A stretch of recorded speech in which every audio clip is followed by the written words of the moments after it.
అందరికీ నమస్కారం అండి. మన వారాహి అమ్మకి నమస్కారం చేసుకుంటూ ఈ వీడియో స్టార్ట్ చేస్తున్నాను.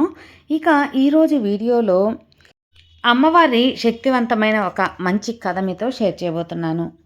పూర్వం దుర్గముడు అనే రాక్షసుడు ఉండేవాడు. వీడు పరమ నీచుడు.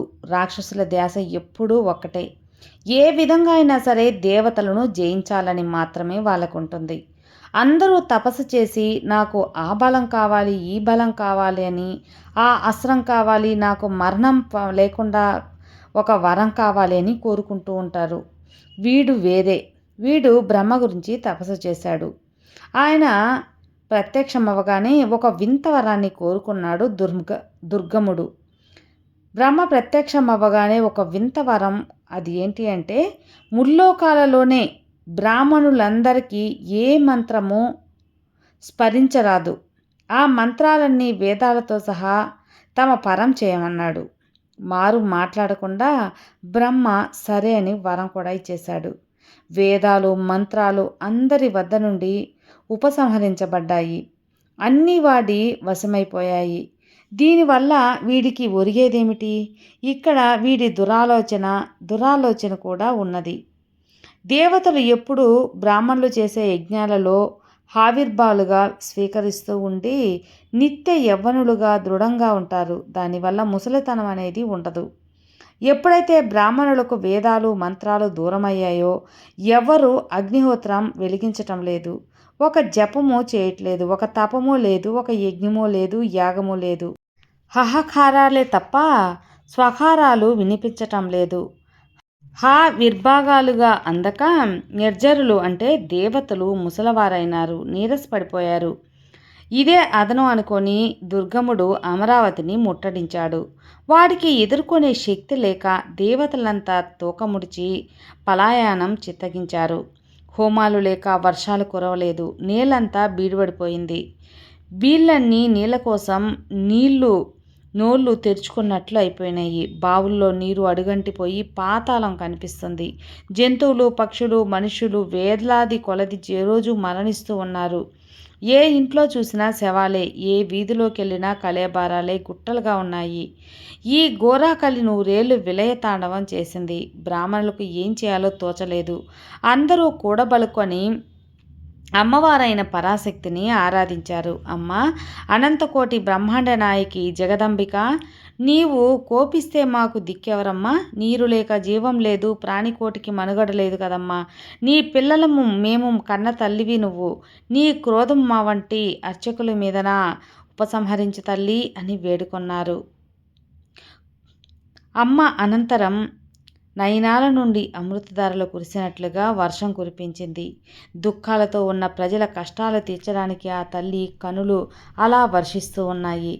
నవరాత్రులు ఏకదారుగా వర్షం కురిసింది. వాపి, కూప, తటకాలు గిర్రున నిండి పొంగి ప్రవహించాయి. నదీనదాలు జల ఘోషాలతో దద్దరిల్లాయి. లోకమంతా ఆ వర్షానికి హర్షం ప్రకటించింది. కొండ కోణంలో దాక్కున్న దేవతలు, విప్రులు బయటకు వచ్చి అమ్మను స్తుతించారు.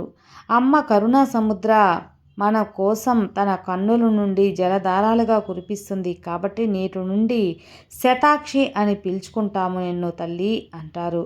ఆవిడ సహస్ర బాహువులలో వివిధ శాఖములు, పళ్ళు, పశుపక్ష్యాదులు పంచినది కాబట్టి శాకాంబరి అనే పేరు కూడా సిద్ధించబడింది. ప్రాణికోటికి ఆహారం అందుతున్న వారు ఆనందంగా గంతులు వేస్తూ చేస్తున్న కోలాహలం దుర్గముడికి వినిపించింది. అదేంటో తెలుసుకొని రమ్మని సైనికులను కూడా పంపించాడు. వారు తిరిగి వచ్చి తాము చూసినది విన్నది సమస్తము దుర్గముడికి వినిపించారు. దేవతలను మానవుల్ని ఒక పని పట్టాలని బయలుదేరాడు సైన్యంతో దుర్గముడు.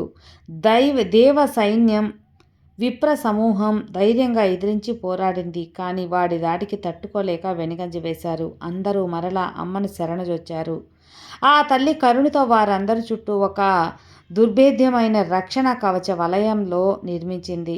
రాక్షసులు వేసే బాణాలు, ప్రయోగించే ఆయుధాలు ఆ కవచపు గోడలను తాకి పడిపోతున్నాయి. స్వయంగా జగన్మాత యుద్ధంలో పాలు పంచుకున్నది అని అర్థం. ఘోరమైన యుద్ధం ప్రారంభమైంది. ఆ ప్రదేశమంతా ధనుష్టాకారాలతో మారుమోగిపోయింది.